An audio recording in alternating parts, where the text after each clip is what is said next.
Quem era o pai de Abraão? A história de Terá na Bíblia. Que a paz de Jesus Cristo esteja com todos vocês.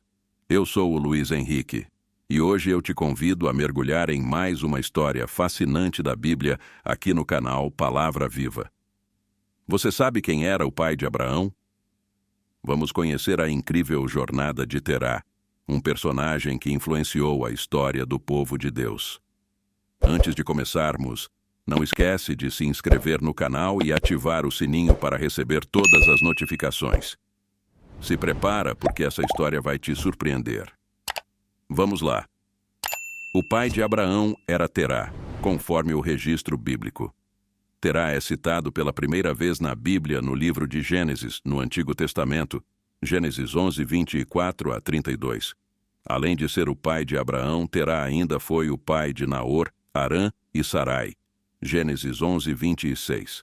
A Bíblia fala muito pouco sobre Terá, o pai de Abraão.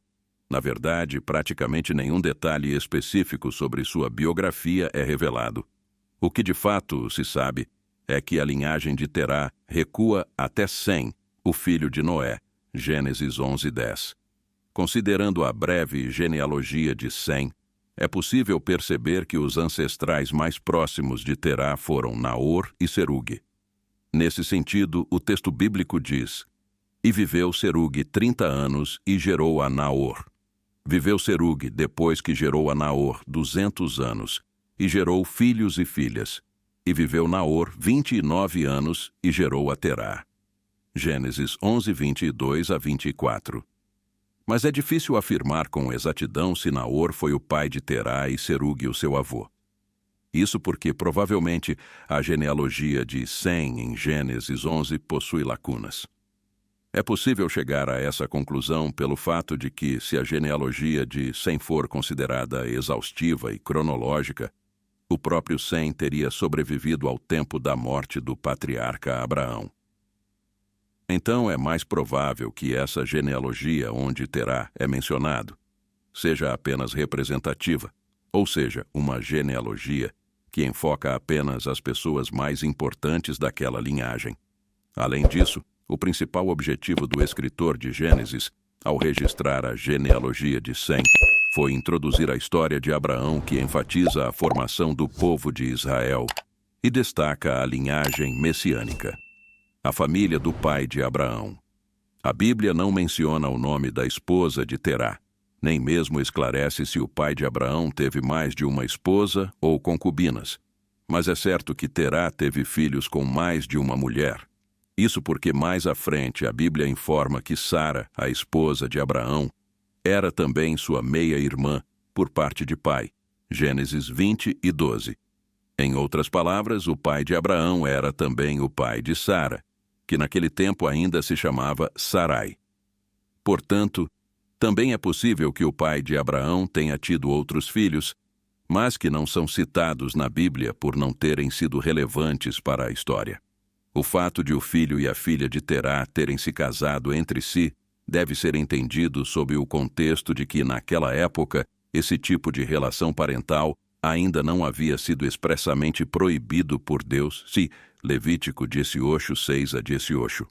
Além disso, naquele tempo, a família de Terá adotava costumes idólatras, o que significa que o conhecimento de Deus não tinha sido preservado no ramo de sua linhagem. A verdade é que, após o dilúvio, tão logo a humanidade novamente se rebelou contra a vontade do Senhor, conforme a Bíblia registra no episódio envolvendo a Torre de Babel.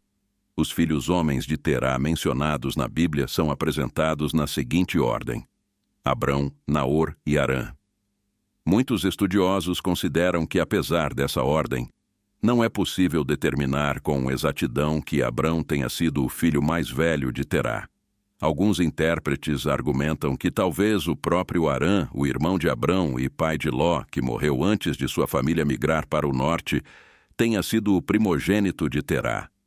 Seja como for, a Bíblia informa que aos 70 anos de idade, Terá já havia gerado Abrão, Naor e Harã. Gênesis 11, 26. A vida de Terá. A Bíblia diz que Terá migrou com sua família da cidade de Ur para o norte em direção a Canaã. Mas depois de percorrer uma distância de aproximadamente 800 quilômetros, a família de Terá se estabeleceu durante um tempo na cidade de Harã. No tempo de Terá, tanto a cidade de Harã como a cidade de Ur eram centros de adoração a Nanar, o deus sumério da lua. Inclusive, o livro de Josué traz a informação de que Terá era um idólatra. Josué 24:2. Isso reforça o fato de que Deus chamou Abraão soberanamente do meio do paganismo para se auto-revelar e firmar uma aliança com ele e com sua descendência. Josué 24:3. Alguns comentaristas sugerem que é possível que o pai de Abraão tenha se tornado um adorador de Yahweh, considerando o fato de que a experiência religiosa de Abraão foi a base da migração da família de seu pai da idólatra Ur dos Caldeus. Mas a questão é que depois de sair de Ur, a família do pai de Abraão parou em Harã, outra cidade politeísta. Então é difícil concluir qualquer coisa nesse sentido. Além das breves referências no Antigo Testamento, Terá também é citado no Novo Testamento na genealogia de Jesus, bem como indiretamente na pregação do diácono Estevão, e Lucas 3:34, Atos 7:2-4. O livro de Gênesis diz que Terá viveu 205 anos e morreu em Harã. Gênesis 11:32. Foi após sua morte que Abraão partiu para Canaã. Eu espero que você tenha gostado dessa história sobre Terá, o pai de Abraão, e como ele teve um papel importante no plano de Deus. Se você ainda não é inscrito no canal Palavra Viva, agora é a hora. Inscreva-se e ative o sininho para não perder nenhuma das próximas histórias. E deixe seu comentário com o que você achou. E tem muito mais por aqui, viu? E descubra outras histórias incríveis da Bíblia. Que a paz de Jesus esteja sempre com você e até o próximo vídeo.